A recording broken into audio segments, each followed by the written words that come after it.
Hello, dear wanderer. Welcome back to the Midnight Explorer. Tonight, I want you to find somewhere comfortable, somewhere soft. Maybe it's your bed with pillows propped just right.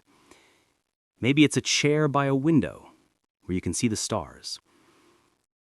Wherever you are, let yourself settle in. Take a breath, a deep one. Hold it, and release. Good. Tonight, we're going on a journey. Not across continents or through forests, but outward. Far, far outward. Beyond the clouds, beyond the moon, beyond our sun and its family of planets. Tonight, we're traveling to the islands in the cosmic ocean. Tonight, we're exploring galaxies. But this isn't just a story about space. It's a story about us, about how we came to understand our place in something so vast, it makes our minds ache. It's about the dreamers who looked up and refused to look away. The mathematicians who saw patterns in the dark. The photographers who captured light that had been traveling for millions of years just to reach their cameras. So close your eyes if you'd like, or keep them open, gazing at nothing in particular. Let my words paint pictures in your mind. And let's begin where all good stories begin, with a question that changed everything.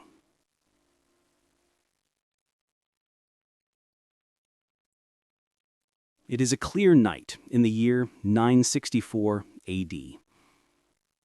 In the deserts of Persia, an astronomer named Abd al-Rahman al-Sufi sits beneath a sky so dark and so clear that the heavens seem to press down upon the earth. He has been studying the stars for decades, cataloging them, measuring their brightness, mapping their positions with an accuracy that will not be surpassed for centuries. But tonight, something catches his eye. Something that shouldn't be there. In the constellation of Andromeda, there is a small, faint smudge of light. It doesn't twinkle like a star. It doesn't move like a planet. It simply exists. A little cloud, he calls it. A nebulous star.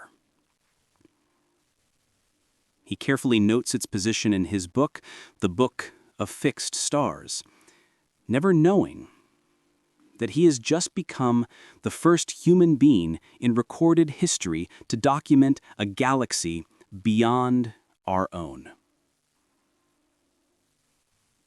Can you imagine that moment? The pen in his hand, the parchment before him, the cool desert air on his skin. The absolute solitude of discovery. He didn't know what it was. How could he? The very concept of a galaxy, separate islands of stars, each containing hundreds of billions of suns, was an idea that wouldn't crystallize for another 900 years. But he saw it. He marked it. He preserved it for future eyes. This is where our story truly begins. With curiosity. With the simple act of paying attention. With someone looking at the same sky humans had looked at for thousands of years and seeing something new. Or perhaps seeing something that had always been there, but truly seeing it for the first time. Let's linger here for a moment.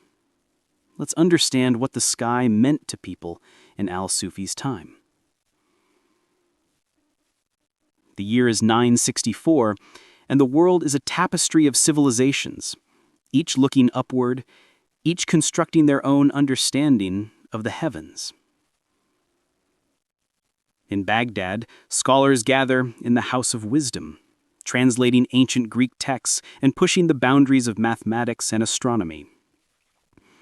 In China, astronomers meticulously record comets and novae in imperial records that stretch back thousands of years. In Europe, monks copy manuscripts by candlelight in stone monasteries, preserving what knowledge survived the fall of Rome.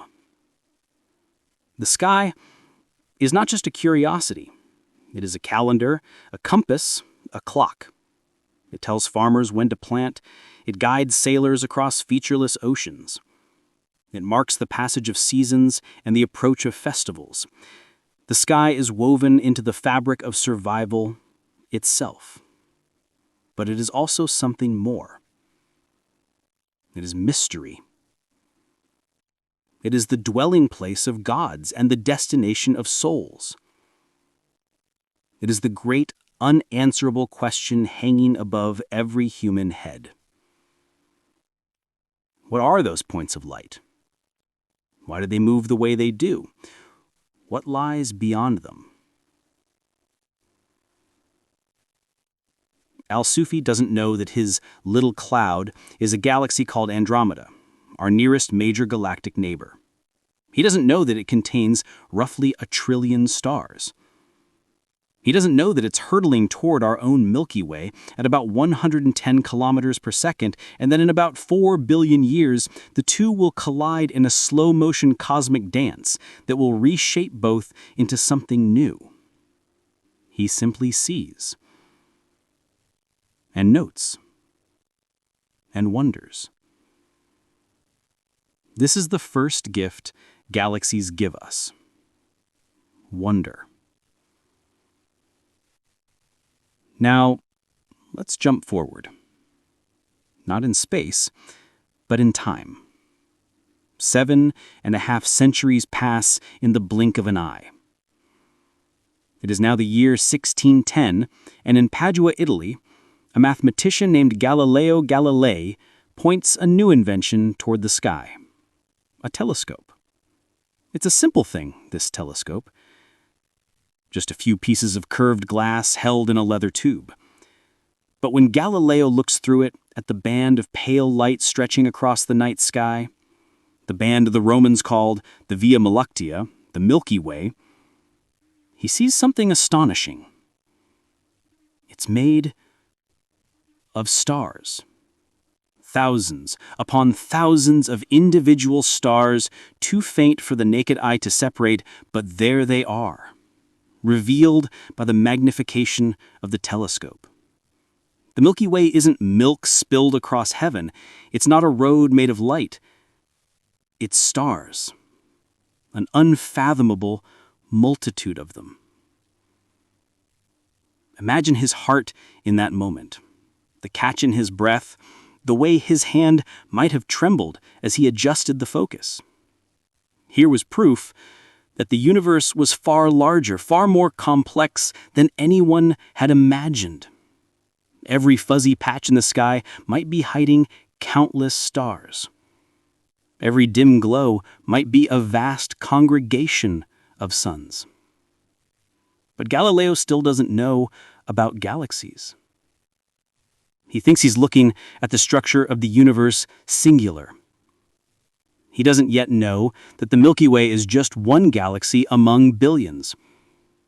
That the universe is not a room, but a mansion with countless rooms. That we live in just one corner of one of them. Still, he has taken a crucial step. He has shown that magnification reveals hidden worlds. He has demonstrated that our eyes, miraculous as they are, can deceive us about the true nature of reality. He has proven that tools can extend our senses into realms we could never access alone. The telescope becomes humanity's new eye, seeing deeper into the night than we ever thought possible. Another century passes. It is now 1755, and in Prussia, in Königsberg, a young philosopher named Immanuel Kant is thinking dangerous thoughts. Kant has been reading about the Milky Way. He's been thinking about those fuzzy patches of light that astronomers call nebulae. Some of them might not be clouds of glowing gas within our universe. They might be other Milky Ways, other island universes. Each one a vast collection of stars separated from our own by immense gulfs of empty space. It's just a theory, a philosophical speculation. Kant has no telescope, no observations to back this up, but he has intuition. He has the ability to think at vast scales, and he has the courage to imagine that the universe might be far stranger and larger than anyone had dared to consider. Let us move forward again, this time to the year 1845. In Ireland, William Parsons, the 3rd Earl of Rosse, has just completed construction of the largest telescope in the world. It's a monster, a 6-foot diameter mirror housed in a tube that's 54 feet long. They call it the Leviathan of Parsonstown. It's spring, and the weather is clear.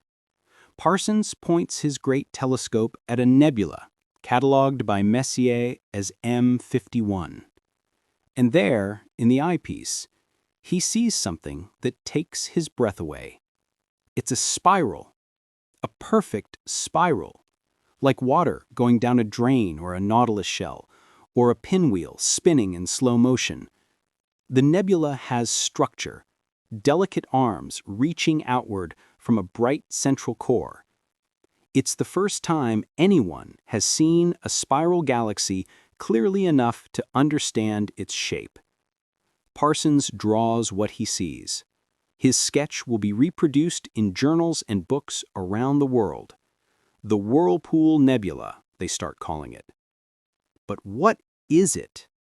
Is it a solar system being born with planets forming in that spiral? Or is it something far larger? The question deepens. Now, I want you to imagine something.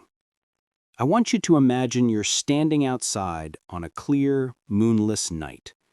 You're far from any city, far from any lights. The Milky Way arches overhead, that river of light flowing from horizon to horizon. It's beautiful. It's humbling. Now, imagine that someone tells you everything you can see, every star, every cluster, every wisp of light, it's all part of one galaxy. And there are billions more galaxies out there beyond what your eyes can perceive, each one containing billions of stars. How would that feel? Would it make you feel small, insignificant? Or would it fill you with a strange sense of connection, knowing that you are part of something so immense? This is the gift galaxies will ultimately give humanity. But first, we have to prove they exist. The 19th century marches forward. Photography is invented, and suddenly astronomers can capture light over time, recording faint objects that are invisible to the eye. Spectroscopy is developed, allowing scientists to analyze the light from stars and nebulae, breaking it into rainbows that reveal the chemical composition and motion of distant objects. The tools are getting better, the questions are getting sharper. And then comes a man who will change everything, Edwin Hubble. But before we meet Hubble, we need to understand the world he inherited. We need to understand what astronomers thought they knew about the universe in the early 20th century. It's 1900. The Victorian age is ending. Electricity is spreading through cities. Automobiles are beginning to replace horses. The world is accelerating, modernizing, reshaping itself. And in astronomy, there's a debate raging, a big one. On one side are astronomers who believe the Milky Way is the universe. Everything exists within it. Those spiral nebulae, they're probably just clouds of gas within our galaxy, possibly places where new stars are forming. On the other side are astronomers who believe in Kant's island universes. They think the spiral nebulae are separate galaxies, incredibly distant, each one comparable in size to our own Milky Way. The problem is, nobody can prove it either way. The nebulae are too faint, too distant. Even the largest telescopes can't resolve individual stars within them. All anyone can see are fuzzy spirals and ovals of light. Arguments are made. Papers are written. Astronomers pick sides. But the evidence remains frustratingly ambiguous. And then, in 1920, something extraordinary happens. Two astronomers, Harlow Shapley and Heber Curtis, stage a public debate at the National Academy of Sciences in Washington, D.C. The topic: the scale of the universe. Shapley argues that the Milky Way is enormous, maybe 300,000 light-years across, and that it contains everything. The spiral nebulae are inside it. Curtis argues that the Milky Way is smaller, perhaps 30,000 light-years across, and that the spiral nebulae are separate galaxies, island universes, millions of light-years away. The problem: both men present evidence. Both make compelling arguments. And at the end of the debate, the audience is no closer to an answer than they were before. The universe holds its secrets close. But now, finally, we come to Edwin Hubble. It's 1923, and Hubble has access to the most powerful telescope on Earth, the 100-inch Hooker telescope on Mount Wilson in California. Night after night, he photographs the Andromeda Nebula, capturing long exposures on glass photographic plates. He's looking for something specific: Cepheid variables. These are stars that pulse in brightness with a regular rhythm, and, crucially, there's a direct relationship between how fast they pulse and how bright they actually are. If you can measure a Cepheid's pulse rate, you can calculate its true brightness. And if you know its true brightness and can see how bright it appears to be from Earth, you can calculate its distance. It's a cosmic yardstick, and Hubble is about to use it to measure something extraordinary. One October night, he photographs Andromeda, and examining the plate later, finds something remarkable: a star that seems to vary in brightness. He marks it with VAR on the plate, the exclamation point betraying his excitement. He photographs Andromeda again and again over the following months, carefully measuring this variable star. He determines its period of pulsation. He runs the calculations, and the answer that comes back is staggering. The Andromeda Nebula is approximately 900,000 light-years away. Later measurements will revise this to about 2.5 million light-years, but even his initial estimate is revolutionary. It's far, far outside our galaxy. It is another galaxy, an island universe, just as Kant had imagined. Hubble has settled the debate. The universe is immensely larger than anyone thought. The Milky Way is not alone. We are part of a cosmos populated by countless galaxies, each one a vast congregation of stars. Can you imagine receiving this news? If you were alive in 1924 when Hubble's findings were published, how would it change your view of reality? Yesterday, the universe was one galaxy. Today, it's billions of them. It's as if you thought you lived alone in a house, and then discovered that the house is just one house of countless houses stretching to the horizon in every direction. And each house is full of people you never knew existed. The universe has suddenly become a much less lonely place and a much more mysterious one. Hubble doesn't stop there. He begins measuring distances to other galaxies. He classifies them by shape, spirals, ellipticals, irregulars. He creates a taxonomy of galactic forms, a kind of field guide to the universe. And then, working with a colleague named Milton Humason, he makes another discovery, one that's even more profound. They begin analyzing the spectra of light from distant galaxies, and they notice something strange. The light is shifted toward the red end of the spectrum. This is called redshift, and it indicates that the galaxies are moving away from us.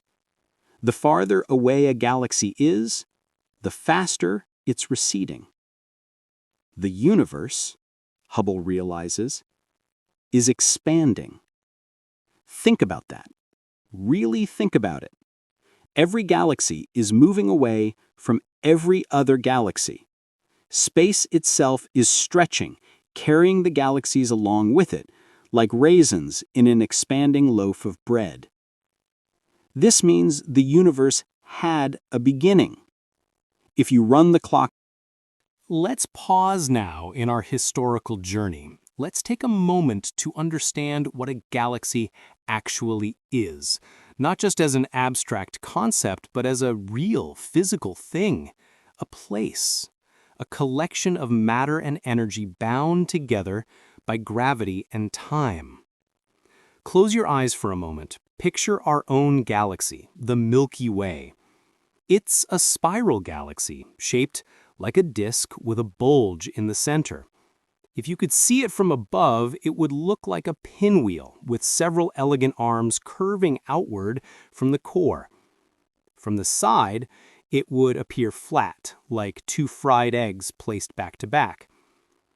The disk is about 100,000 light-years across. A light-year is the distance light travels in 1 year, roughly 6 trillion miles. So we're talking about 600,000 trillion miles from one edge of the galaxy to the other. It's a distance that breaks our everyday intuitions about space. It's so large that even light, the fastest thing in the universe, takes 100,000 years to cross it. Now, within this disk are approximately 200 to 400 billion stars. Each one is a sun, many of them larger than our own. And around many of these stars orbit planets. Billions upon billions of planets. Rocky ones, gaseous ones, ones made of ice, ones bathed in radiation, ones shrouded in eternal storms. Between the stars is not empty space, but thinly scattered gas and dust, mostly hydrogen, the simplest element, but also heavier elements forged in the cores of ancient stars and scattered into space when those stars died. This interstellar medium is the raw material from which new stars are born. And threading through everything, invisible but undeniable, is dark matter. We can't see it, can't touch it, can't even directly detect it with our instruments, but we know it's there because of its gravitational effects. Stars orbit the galactic center too fast for the visible matter alone to hold them in place. There must be something else, something dark and mysterious, providing additional gravity. Dark matter makes up perhaps 85% of the galaxy's mass, yet we understand almost nothing about what it is.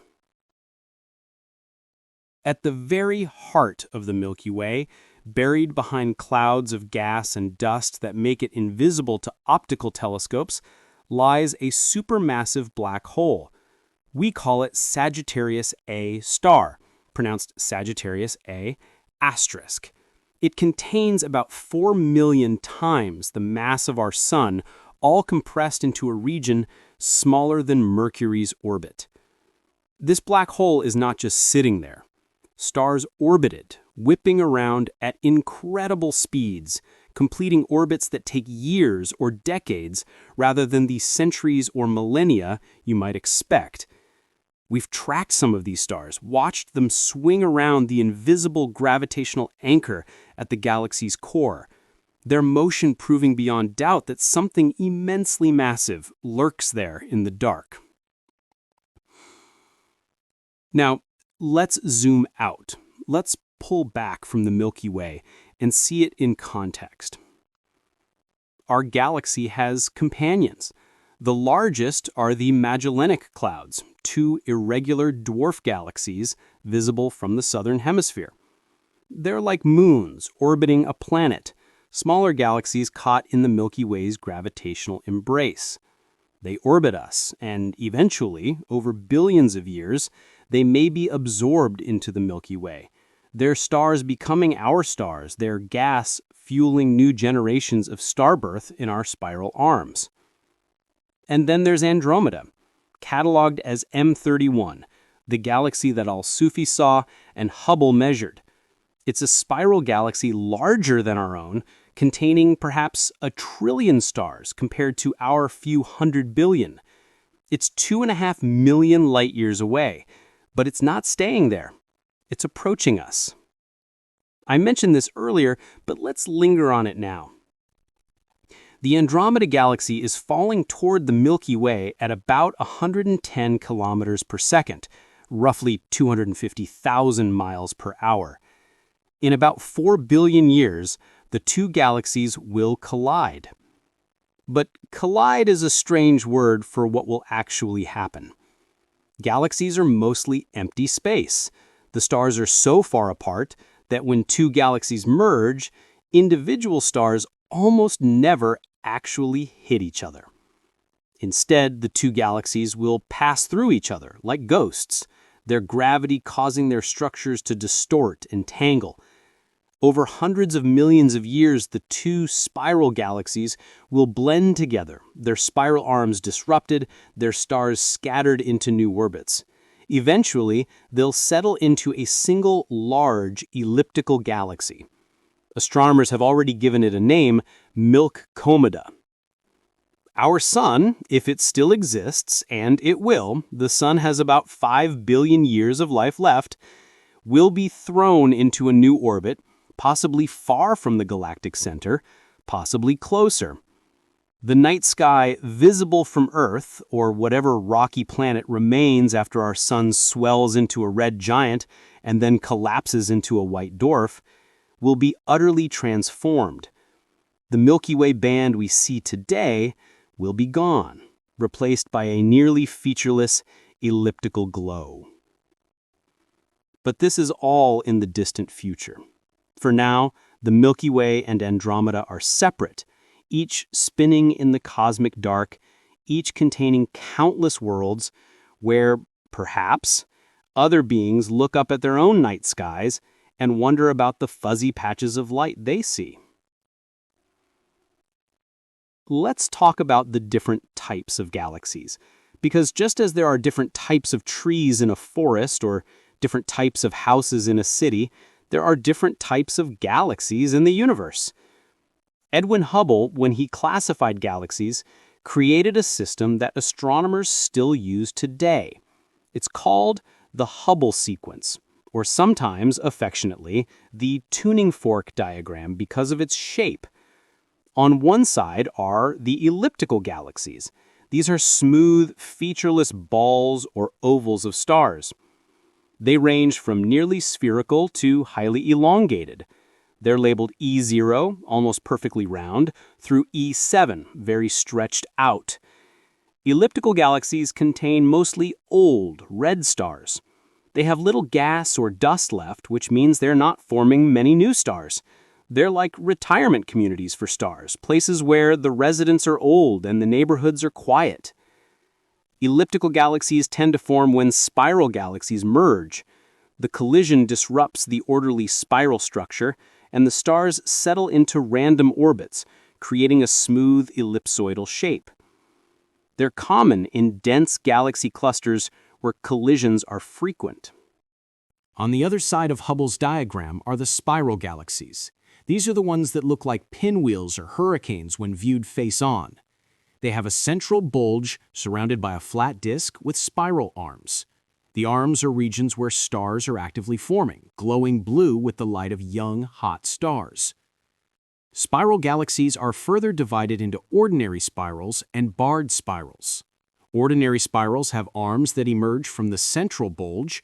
Barred spirals, like our Milky Way, have a bar-shaped structure across the center, with the spiral arms extending from the ends of the bar.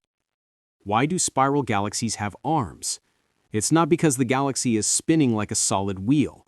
If that were the case, the arms would wrap tighter and tighter over billions of years until the galaxy looked like a spiral staircase viewed from above. Instead, spiral arms are density waves, regions where stars and gas bunch up temporarily as they orbit the galactic center.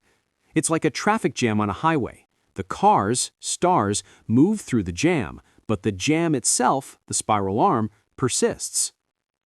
Then there are lenticular galaxies, which are sort of in between spirals and ellipticals. They have a disk and a bulge like spirals, but no spiral arms. They've used up most of their gas, so they're not forming many new stars. They're transitional forms, perhaps spirals that are running out of fuel, or ellipticals that haven't quite forgotten they used to be spirals. Finally, there are irregular galaxies. These don't fit into the neat categories above. They're chaotic, lumpy, with no clear structure. Many irregular galaxies are small, like the Magellanic Clouds.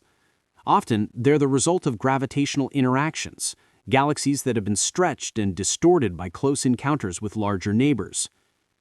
And then, as astronomers have probed deeper into space with more powerful telescopes, they've found even stranger things. Ring galaxies, which look like cosmic hoops floating in space. Peculiar galaxies, with tails or bridges of stars connecting them to neighbors. Galaxies with multiple nuclei, suggesting recent mergers. Galaxies that are colliding right now, frozen in the act by their great distance and the slowness of light. Each shape tells a story. Each form is a chapter in the history of that galaxy. And when we look at thousands of galaxies, we begin to see patterns, to understand how galaxies form, evolve, and die. Let's talk about what happens inside a galaxy. Because galaxies aren't just static collections of stars, they're dynamic systems where matter cycles from one form to another in a grand cosmic ecology. Stars are born in molecular clouds, vast, cold regions of gas and dust that can stretch for hundreds of light years. Gravity causes these clouds to collapse, pulling material together. As the cloud collapses, it fragments, and each fragment becomes a new star. The star forms with a disk of leftover material around it. From this disk, planets may coalesce. The star ignites, beginning to fuse hydrogen into helium in its core, releasing energy that makes it shine. For millions or billions of years, the star burns steadily, but eventually it runs out of fuel. If the star is small, like our Sun, it swells into a red giant, puffing off its outer layers into space. These layers form a beautiful planetary nebula, a glowing shell of gas lit up by the hot core of the dying star. Eventually, the core cools and becomes a white dwarf, a dense ember slowly fading over billions of years. If the star is large, more than about 8 times the mass of the Sun, its death is far more dramatic. When it runs out of fuel, it can no longer support itself against gravity. The core collapses in a fraction of a second, triggering a supernova explosion. For a brief time, the dying star outshines an entire galaxy. The explosion hurls most of the star's material into space at speeds of thousands of kilometers per second. What's left behind might be a neutron star, a ball of incredibly dense matter only about 20 kilometers across, but containing more mass than our Sun, or, if the original star was massive enough, a black hole. But here's the beautiful part. The material expelled by dying stars doesn't just vanish. It becomes part of the interstellar medium. It mixes with the clouds of gas that will form the next generation of stars.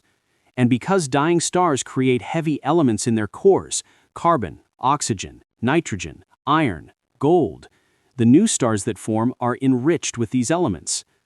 Our Sun is a third-generation star, made partly from the ashes of stars that died billions of years ago. The calcium in your bones, the iron in your blood, the oxygen you're breathing right now, all of it was forged in the cores of ancient stars and scattered into space when those stars died. We are quite literally made of stardust. Galactic recycling has given us existence. Now, let's talk about something strange, something that changed our understanding of galaxies forever. In the 1960s and 70s, astronomers began measuring how fast stars orbit in galaxies. They expected to find that stars farther from the galactic center would orbit more slowly, just as outer planets in our solar system orbit more slowly than inner planets. That's what Newton's laws of gravity predict. But that's not what they found. Instead, they discovered that stars far from the galactic center were orbiting just as fast as stars closer in. In some cases, the orbital speed stayed constant all the way to the edge of the visible galaxy. This was impossible. The visible matter in the galaxy, the stars and gas we could see, didn't have enough mass to keep those outer stars in orbit at such high speeds. By all rights, those stars should be flung out into intergalactic space like stones from a sling. The only explanation was that there must be additional mass in the galaxy, mass we couldn't see, dark matter. Astronomers estimate that dark matter makes up about 85% of the total matter in the universe. It doesn't emit light. It doesn't absorb light. It doesn't interact with ordinary matter except through gravity. We know it's there because of how it affects things we can see, but we have no idea what it actually is. Is it exotic particles that barely interact with normal matter? Is it primordial black holes left over from the early universe? Is it something even stranger than we haven't thought of yet? We don't know. And that not knowing is thrilling. It means the universe still has secrets. It means there are still fundamental mysteries waiting to be solved. Dark matter forms vast halos around galaxies, extending far beyond the visible edges. These halos provide the gravitational scaffolding on which galaxies are built. Without dark matter, galaxies as we know them couldn't exist. The visible matter would never have clumped together tightly enough to form stars. In a very real sense, dark matter is the hidden architecture of the universe. We live in its shadow, shaped by its influence, and we've only just begun to glimpse its presence. Let me tell you about a photograph. Perhaps the most important photograph ever taken. It's December 1995, and astronomers have a bold idea. They want to point the Hubble Space Telescope, the most powerful optical telescope ever placed in orbit, at a seemingly empty patch of sky, not at a bright star or a known galaxy, but at a tiny region near the Big Dipper where nothing of interest appears to exist. The region is so small that it's equivalent to looking at the sky through a drinking straw or holding a grain of sand at arm's length.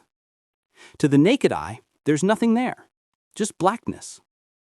But the astronomers want to take a long exposure, a very long exposure.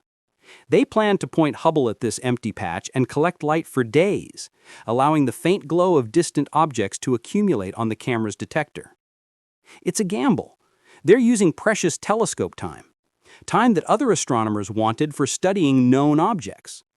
If the patch of sky really is empty, they'll have wasted hundreds of orbits of the most expensive telescope ever built. But they believe. They believe that the universe is full of galaxies, that there's no such thing as truly empty space when you look deep enough.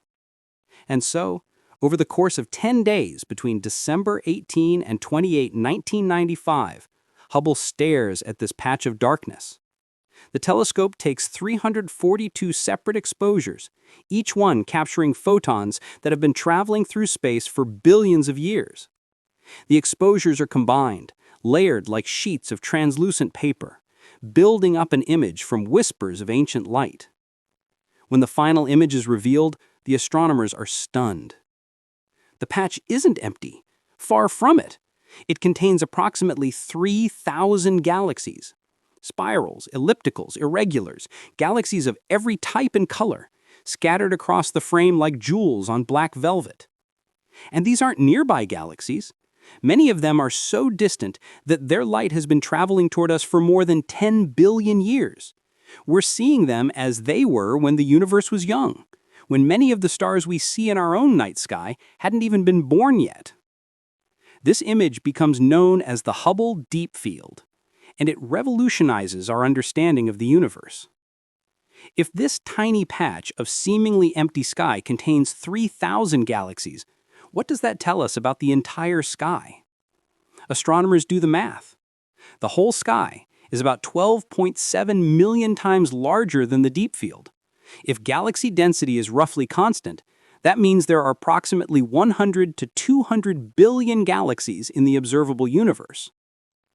Let that sink in. 100 billion galaxies, each one containing hundreds of billions of stars. Each star potentially orbited by planets. The numbers become so large they lose meaning. They become poetry instead of mathematics. But more than the numbers, the deep field shows us something profound about time.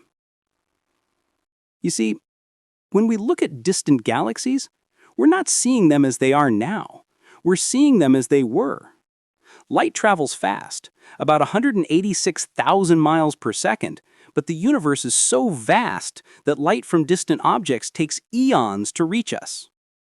When you look at the Andromeda Galaxy, you're seeing it as it was 2.5 million years ago. The light now entering your eye left Andromeda when our ancestors were just learning to walk upright on the African savanna. When you look at galaxies in the Hubble Deep Field, some of them billions of light years away, you're seeing them as they were billions of years ago. You're looking backward in time. The universe is not just a place, it's a time machine. Every direction you look is a different era. The farther you look, the younger the universe becomes. And here's something even more miraculous. Those distant galaxies in the deep field, they look different from nearby galaxies. Many of them are smaller, more irregular. They're actively colliding with each other, merging together. Star formation is happening at a furious rate, making them glow bright blue. We're watching cosmic evolution in action. We're seeing galaxies when they were young and wild before they settled into the mature spirals and ellipticals we see in our local universe. We're witnessing the universe growing up. The Hubble Deep Field is followed by even deeper images. The Hubble Ultra Deep Field in 2004 stares at an even smaller patch of sky for even longer, revealing nearly 10,000 galaxies, some dating back to just 800 million years after the Big Bang. The Hubble Extreme Deep Field pushes even further. And in 2022, the James Webb Space Telescope, Hubble's successor, produces its own deep field. Because Webb observes an infrared light with longer wavelengths than our eyes can see, it can peer even farther back in time, seeing galaxies that are too redshifted for Hubble to detect. Webb reveals galaxies that existed just 200 to 300 million years after the Big Bang, when the first stars were igniting and the universe was emerging from its dark age. These images are humbling. They remind us that our existence is a fleeting moment in a story that spans billions of years. But they're also exhilarating. They show us that we have the tools and the ingenuity to see across vast gulfs of space and time. We can witness the birth of the universe itself. Let's pause here and think about what it means to observe the early universe. The universe began approximately 13.8 billion years ago in an event we call the Big Bang. In the first fractions of a second, it was unimaginably hot and dense. There were no atoms, no stars, no galaxies, just a roiling soup of fundamental particles and energy, expanding and cooling rapidly. As the universe expanded, it cooled. Within a few minutes, protons and neutrons could combine to form the nuclei of the lightest elements: hydrogen, helium, and trace amounts of lithium. But it was still too hot for electrons to join these nuclei and form complete atoms. The universe was opaque, filled with a fog of free electrons that scattered light in every direction. About 380,000 years after the Big Bang, the universe had cooled enough for electrons to combine with nuclei, atoms formed, the fog cleared. For the first time, light could travel freely through space. This moment is called recombination, and the light released at that moment is still traveling through the universe today. We can detect it as the cosmic microwave background radiation, a faint glow of ancient light coming from every direction in the sky, now stretched and cooled by the expansion of the universe to microwave wavelengths. But after recombination came a period astronomers call the Dark Ages. There were no stars yet, no galaxies, just clouds of neutral hydrogen gas slowly clumping together under the influence of gravity, pulled into dense regions by the invisible scaffolding of dark matter. Gradually, over tens or hundreds of millions of years, these gas clouds became dense enough to ignite. The first stars were born. These weren't stars like our sun. They were monsters, possibly hundreds of times more massive than the sun, burning fiercely and dying young. When they died in supernova explosions, they seeded the universe with the first heavy elements, and likely left behind the first black holes. The light from these first stars began to ionize the hydrogen gas around them, carving out bubbles of clear space. This period is called reionization, and it represents the universe waking up, transitioning from darkness to light. The first galaxies formed during this era. They were small, irregular, chaotic. Over billions of years, these proto-galaxies merged and grew, forming the grand spirals and ellipticals we see today. When we look at the most distant galaxies in the James Webb Space Telescope's images, we're seeing this process happening. We're watching the universe's childhood. And it's messier, stranger, and more wonderful than anyone predicted. Not all galaxies are peaceful. Some are violent, chaotic. Some harbor monsters at their cores that pour out energy on scales that dwarf anything we see in our own Milky Way. Let me tell you about quasars. In the 1950s and 60s, astronomers using radio telescopes began detecting powerful sources of radio waves coming from deep space. When they turned optical telescopes toward these sources, they often found what looked like faint blue stars. But the spectra of these stars were bizarre, emission lines that didn't match any known element. It took years to figure out what was happening. Those emission lines were from known elements, hydrogen, oxygen, and others, but they were red-shifted so much that they appeared at completely different wavelengths. These objects weren't stars at all. They were incredibly distant, incredibly luminous galaxies. They're called quasars, short for quasi-stellar radio sources, and they're among the most energetic phenomena in the universe. A typical quasar can outshine an entire galaxy of 100 billion stars. All that light comes from a region smaller than our solar system. How is that possible? The answer lies at the center. A supermassive black hole, millions or billions of times the mass of the sun, actively feeding on surrounding gas and stars. Matter falling toward a black hole doesn't just disappear quietly. It spirals inward, forming an accretion disk, a swirling vortex of superheated material. Friction in the disk heats the gas to millions of degrees, causing it to radiate across the electromagnetic spectrum.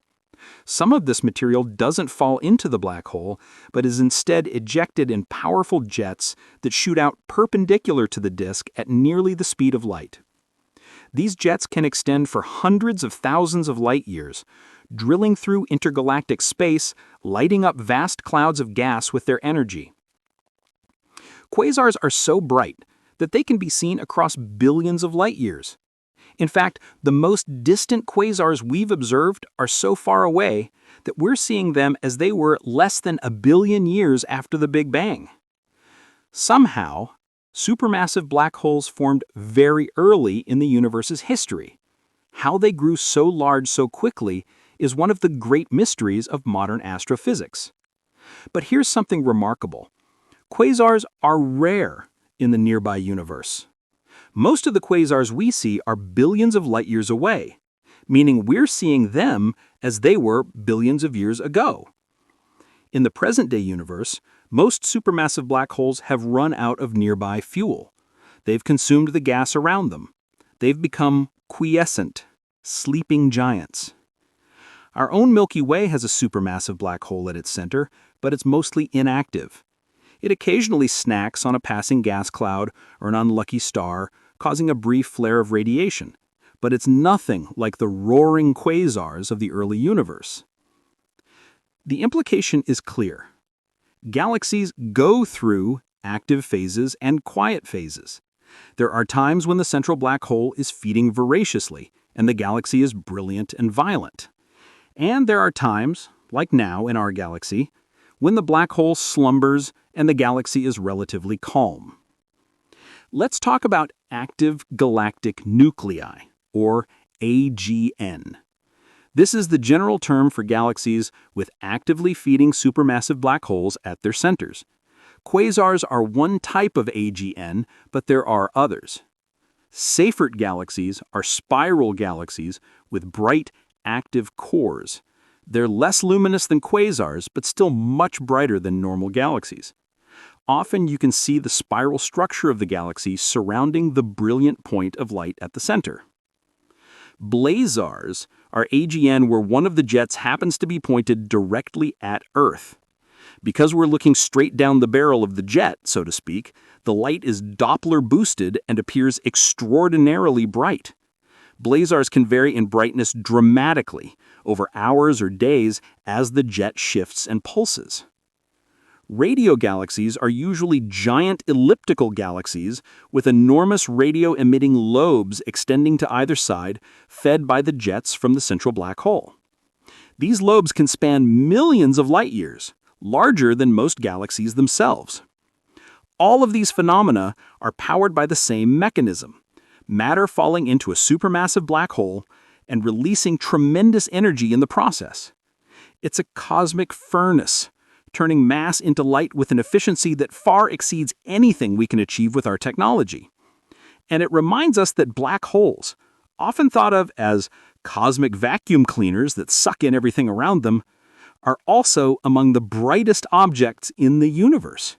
They don't just consume, they illuminate. Now let's talk about something even more dramatic: galaxy collisions. I mentioned earlier that when the Milky Way and Andromeda collide in a few billion years, individual stars will rarely hit each other, but that doesn't mean collisions are gentle events. The gravitational interactions between two galaxies can be catastrophic. When galaxies collide, several things happen. First, the gas clouds within the galaxies collide and compress. Unlike stars, gas clouds do hit each other. The compression triggers intense bursts of star formation. Thousands or millions of new stars are born in a brief frenzy of creation. These regions glow brilliantly, lighting up the colliding galaxies in ultraviolet and visible light. Second, the tidal forces, the differences in gravitational pull across each galaxy, can tear stars away from their home galaxies, creating long streamers and tails of stars extending into intergalactic space. Some colliding galaxies look like cosmic dancers, their spiral arms stretched into elegant ribbons by their mutual interaction. Third, the supermassive black holes at the centers of the galaxies may eventually merge. As the galaxies spiral together, losing energy to gravitational radiation, the black holes draw closer and closer.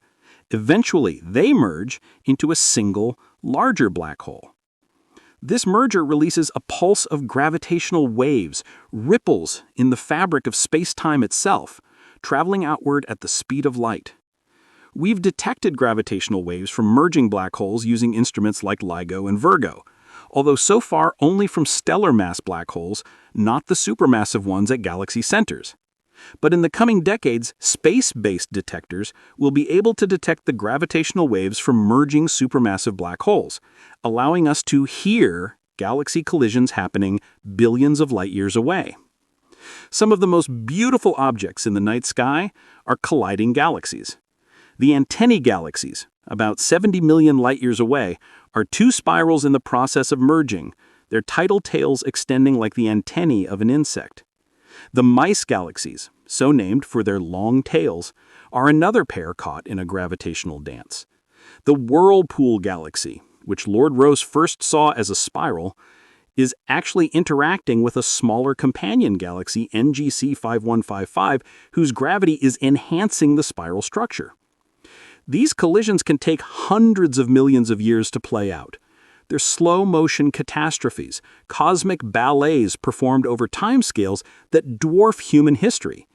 But by observing many different colliding galaxies at various stages, astronomers can piece together the sequence of events and understand what will happen when our galaxy collides with Andromeda. It's both terrifying and beautiful to think about, terrifying in its scale and violence, beautiful in its inevitability and the new structures that will emerge from the chaos. Let me tell you about one more type of extraordinary galaxy, starburst galaxies. These are galaxies undergoing an episode of intense star formation, producing new stars at rates hundreds or thousands of times faster than the Milky Way. Often this is triggered by a collision or close encounter with another galaxy, which compresses the gas and triggers widespread starbirth. In a starburst galaxy, the central regions can be so crowded with newly forming stars that they're hidden behind thick clouds of dust. But the dust doesn't just block light, it absorbs it and re-radiates it at longer wavelengths, particularly in the infrared. So starburst galaxies are incredibly bright in infrared light, even if they appear relatively dim in visible light. The most extreme starburst galaxies are called ultraluminous infrared galaxies, or OLRIGs. These are usually the result of major galaxy mergers. All the gas from both galaxies is being funneled into the center, where it collapses into stars at a prodigious rate. An ORIG might produce hundreds or even thousands of solar masses of new stars every year. To put that in perspective, the Milky Way produces about one solar mass of new stars per year. But starburst phases can't last long. The gas gets used up quickly, massive stars are born, live briefly, and die in supernova explosions. These explosions heat up the remaining gas and can even blow it out of the galaxy entirely, creating a galactic wind that quenches further star formation.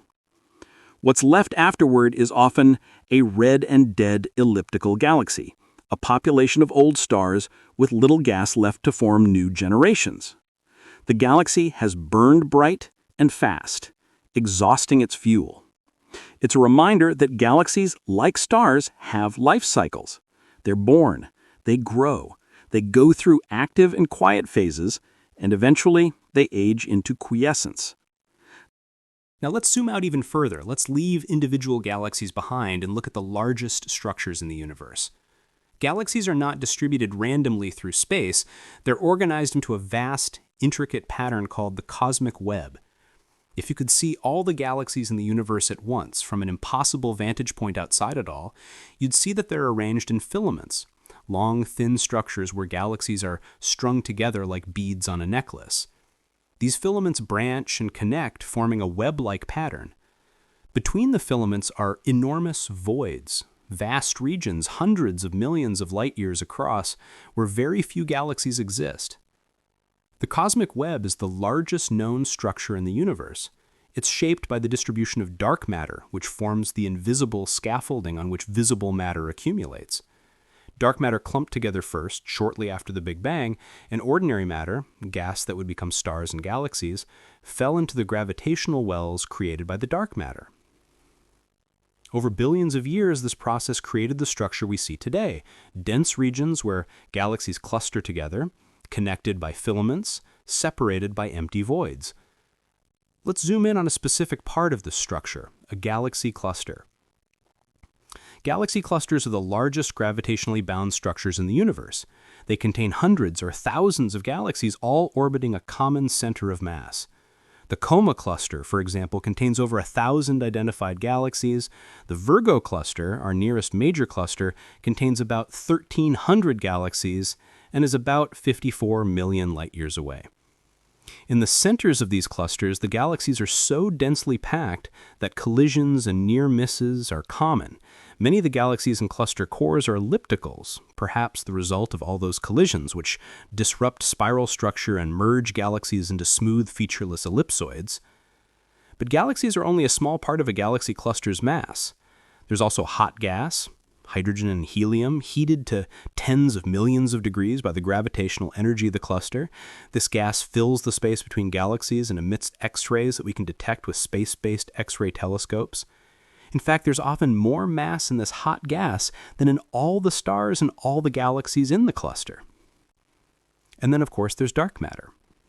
Dark matter makes up about 85% of a cluster's mass. We can map its distribution by observing how the cluster's gravity bends light from even more distant galaxies behind it, a phenomenon called gravitational lensing. Gravitational lensing is one of the most beautiful proofs of Einstein's general theory of relativity. Einstein showed that mass warps spacetime, and light traveling through warped spacetime follows curved paths. When a massive object like a galaxy cluster lies between us and a more distant galaxy, the cluster's gravity bends the light from the distant galaxy, distorting its image. Sometimes this creates multiple images of the same background galaxy. Sometimes it stretches the background galaxy into long arcs or even complete rings called Einstein rings. By analyzing these distortions, astronomers can map the distribution of mass in the cluster, including the dark matter we can't see directly. Some of the most striking Hubble images show galaxy clusters acting as gravitational lenses with dozens of distorted, stretched background galaxies visible around the cluster core. It's like looking through a cosmic funhouse mirror, but the distortions tell us profound truths about the universe's structure. Between the filaments and clusters lie the voids. These are the empty spaces, the cosmic deserts where few galaxies reside. The largest known void is the Boötes void, discovered in 1981. It's roughly 330 million light-years in diameter. In a region of space where you'd expect to find about 2,000 galaxies, based on the average density of the universe, the Boötes void contains only about 60. It's a region of profound emptiness. Standing in the middle of a void, if such a thing were possible, you would see very few galaxies in any direction. The night sky would be almost completely black. No Milky Way band, no nearby galaxies visible to the naked eye, just darkness with perhaps a handful of faint smudges visible through a telescope, all of them on the distant walls of the void. It would be perhaps the loneliest place in the universe. But voids aren't completely empty. There are small galaxies and dwarf galaxies scattered within them, and the voids are growing. The expansion of the universe means that the filaments are slowly being pulled apart, and the voids between them are expanding. In the far, far future, if the universe's expansion continues to accelerate, driven by the mysterious dark energy we'll talk about shortly, the voids will grow even larger, and the clusters will become more isolated from one another. Now, let's talk about the force that's shaping the universe's future: dark energy. In the late 1990s, two teams of astronomers were studying distant supernovae, using them as standard candles to measure the expansion rate of the universe. They expected to find that the expansion was slowing down, decelerated by the gravitational pull of all the matter in the universe. Instead, they found the opposite. The expansion is accelerating. This was shocking. It meant that there's some kind of energy permeating space itself, a repulsive force, pushing galaxies apart. This energy has been dubbed dark energy, and it makes up about 68% of the total energy content of the universe. We don't know what dark energy is. We don't know where it comes from. We can measure its effects. We can see that the universe's expansion is speeding up, but we have no fundamental explanation for why this energy exists. One possibility is that it's a property of space itself, a cosmological constant, as Einstein once proposed and later rejected, calling it his greatest blunder. Another possibility is that it's a dynamic field that changes over time. We simply don't know. What we do know is that dark energy is winning. While gravity pulls matter together into galaxies and clusters, dark energy is pushing the large-scale structure of the universe apart. In the future, galaxy clusters will become islands separated by ever-growing voids. The cosmic web will stretch and thin. Eventually, galaxies outside our local group, the collection of galaxies including the Milky Way, Andromeda, and several smaller companions, will recede beyond our cosmic horizon, their light stretched to such long wavelengths that it becomes undetectable. In the far, far future, trillions of years from now, an observer in our merged Milkomeda galaxy will look out at a night sky that appears completely empty. No other galaxies, no evidence that the universe is anything more than a single island of stars surrounded by infinite darkness. Unless, of course, that observer understands the history. Unless they have records passed down from generation to generation of a time when the universe was younger and more crowded, when the night sky was rich with galaxies, when he could see our cosmic neighbors and study the grand architecture of creation. This is why we study galaxies now. This is why we photograph them, measure them, analyze them. We're documenting a universe that won't last forever in its current form. We're bearing witness to this particular chapter of cosmic history. Let's bring this back to something more intimate. Let's talk about life. When we look at a galaxy, a swirling mass of hundreds of billions of stars, we're not just looking at stars. We're looking at potential homes, planets, worlds, places where, perhaps, life has emerged. Our own existence proves that galaxies can harbor life. We're here, aren't we? We evolved on a planet orbiting a star and a spiral arm of the Milky Way. So the question isn't whether galaxies can support life, it's how common life is. Are we alone in our galaxy? Are there other civilizations out there looking up at their own night skies, wondering the same things we're wondering? Let's think about what a galaxy needs to support life as we know it. First, it needs stars. Not just any stars, but stable stars that will burn steadily for billions of years, giving any planets around them time for life to evolve. Massive stars burn too hot and die too quickly. The smallest stars burn dimly and might not provide enough energy. But mid-sized stars, like our Sun, seem just right. Second, the galaxy needs heavy elements. Carbon, oxygen, nitrogen, phosphorus, iron. These elements are created in the cores of stars and scattered into space when those stars die. The first generation of stars, formed from the pure hydrogen and helium of the Big Bang, couldn't support life because they had no heavy elements.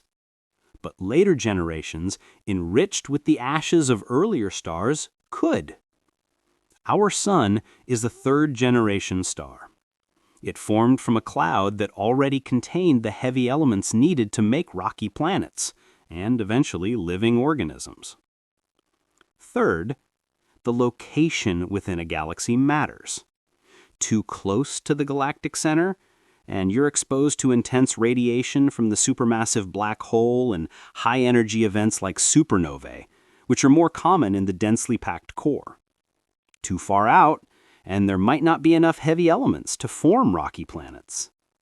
There's a concept called the galactic habitable zone, a region of a galaxy where conditions are favorable for life. For the Milky Way, this zone is thought to be a ring at a certain distance from the center, where there's enough heavy elements, but not too much radiation. Our solar system lies in this habitable zone. We're in the Orion arm, a minor spiral arm about 26,000 light-years from the galactic center. It's a relatively quiet neighborhood. Supernovae are rare here. The radiation environment is mild. But how many other solar systems are in similar locations? How many planets are orbiting sun-like stars in galactic habitable zones?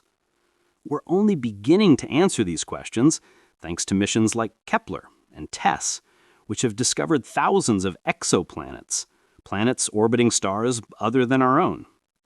We now know that planets are common. Most stars have planets.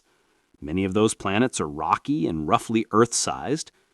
Some orbit in the habitable zone around their stars, not too hot, not too cold, where liquid water could exist on the surface. If even a small fraction of these planets develop life, the Milky Way alone could contain millions or billions of living worlds. And the Milky Way is just one galaxy among hundreds of billions of galaxies. The potential for life in the universe is staggering. But there's a paradox. If life is common, if the galaxy is teeming with civilizations, then where are everyone? Why haven't we detected any signals from alien civilizations? Why haven't they visited us? This is the Fermi paradox, named after physicist Enrico Fermi, who supposedly asked, "Where is everybody?" There are many possible answers. Maybe life is common, but intelligent technological life is rare. Maybe civilizations arise, but destroy themselves before they can spread through the galaxy. Maybe interstellar travel is too difficult and civilizations stay confined to their home systems. Maybe they're out there, but they're so different from us that we wouldn't recognize their signals or their technology. Or maybe we're early. The universe is 13.8 billion years old, but it's going to last for trillions of years. The era of star formation is winding down, but it's not over. Maybe life is just beginning to emerge in galaxies across the universe. Maybe we're among the first. Or maybe, and this is a humbling thought, maybe advanced civilizations are out there, but they simply haven't noticed us yet. We're like ants on an anthill next to a busy highway. The cars roar past, but the ants have no concept of what they are, and the drivers don't notice the ants. We might be surrounded by galactic civilizations that are so advanced, operating on such different scales and timescales, that we're invisible to them, and they're incomprehensible to us. We don't know. And that not knowing is one of the most profound questions we face as a species. Since the 1960s, we've been conducting SETI, the search for extraterrestrial intelligence. We point radio telescopes at nearby stars, listening for signals that might indicate the presence of a technological civilization. We've listened to millions of star systems. So far, we've heard nothing conclusive. But the search continues, and it's expanding. We're now also looking for laser pulses, brief flashes of light that might be an alien civilization's way of signaling. We're analyzing the atmospheres of exoplanets, looking for biosignatures, chemicals like oxygen and methane that might indicate the presence of life. And we're thinking more carefully about what alien life might look like. Maybe it's not based on carbon and water. Maybe it uses different chemistry entirely. Maybe it exists in environments we consider hostile. The subsurface oceans of icy moons, the atmospheres of gas giants, the interiors of neutron stars, though that last one seems pretty unlikely. The universe is full of possibilities, and galaxies are the theaters in which the drama of life, in whatever form it takes, plays out. When you look at a picture of a distant galaxy, try to imagine what's happening there. Are there planets orbiting some of those stars? Are there oceans, forests, cities? Are there beings looking up at their sky, seeing our Milky Way as a faint smudge, wondering if anyone is out here? It's a beautiful thought, a lonely thought, perhaps, but also a hopeful one. Because if life exists elsewhere in the universe, then we're not alone. We're part of a community, even if we haven't met our neighbors yet. And even if we are alone, if we're the only life in the entire observable universe, that makes us precious. It means the universe has become aware of itself through us. It means that when we study galaxies, we're the universe studying itself. We're star stuff, contemplating star stuff. Either way, we matter.